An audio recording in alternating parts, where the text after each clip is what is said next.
chapter 2. This is what Isaiah son of Amoz saw concerning Judah and Jerusalem.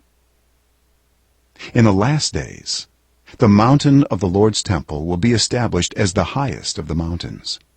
It will be exalted above the hills, and all nations will stream to it. Many peoples will come and say, "Come, let us go up to the mountain of the Lord, to the temple of the God of Jacob. He will teach us his ways, so that we may walk in his paths." The law will go out from Zion, the word of the Lord from Jerusalem. He will judge between the nations and will settle disputes for many peoples.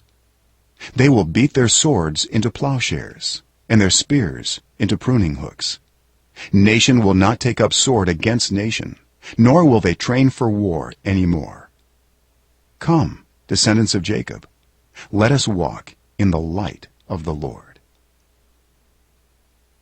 You, Lord, have abandoned your people, the descendants of Jacob. They are full of superstitions from the east. They practice divination like the Philistines and embrace pagan customs. Their land is full of silver and gold. There is no end to their treasures. Their land is full of horses. There is no end to their chariots. Their land is full of idols. They bow down to the work of their hands, to what their fingers have made. So people will be brought low and everyone humbled. Do not forgive them. Go into the rocks, hide in the ground from the fearful presence of the Lord and the splendor of his majesty. The eyes of the arrogant will be humbled, and human pride brought low. The Lord alone will be exalted in that day.